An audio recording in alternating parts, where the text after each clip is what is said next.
Turpinām iepazīt ergo mūža pensiju. Šodien mēs pievērsīsimies vienam no jautājumiem, ko cilvēki uzdod visbiežāk. Un kas notiek ar uzkrājumu pēc cilvēka aiziešanas mūžībā un kā darbojas mantošanas iespējas. Mēs jau 4. reizi šonedēļ tiekamies. Labrīt, Anda! Jā, labrīt, Anda.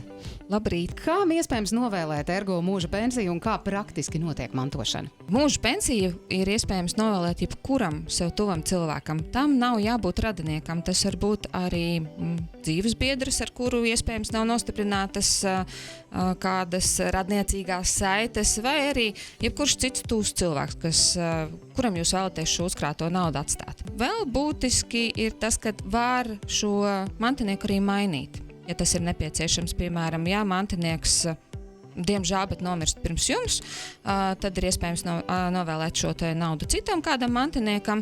Un savukārt, ja ir tā, ka nomirst pats mūža pensijas saņēmējs un pēc tam arī mantinieks, viņa savukārt mantinieks saņem to atlikušo naudas uzkrājumu kā vienreizēju iemaksu. Vārdsakot, ja norādītais mantinieks slikti uzvedās, tad var mainīt arī mantinieku. Jā. Cik bieži tos mantiniekus var mainīt?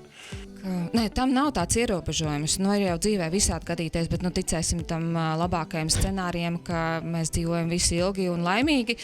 Un mūsu mantinieki uzvedas kā nākas. Jā, tieši tā. Kā reāli tas tiek risināts, tā mantinieka maiņa?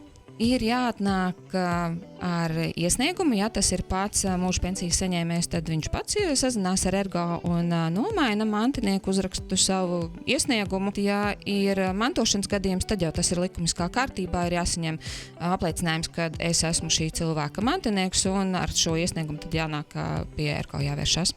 Un ergo palīdzēs sakārtot pārējos dokumentus. Atsakot, vienmēr var pajautāt, piezvanīt, uzrakstīt un uzzināt. Un visiem tiks laipni arī pastāstīts. Paldies, Andi, paldies par sarunu, un rīt mēs noslēgsim mūsu 5 dienu ciklu, uzzinot, kā tiek aprēķināta ergo mūža pensijas regulārā izmaksa un ko vēl svarīgi zināt, pieņemot šo lēmumu. Paldies, Anda! Paldies!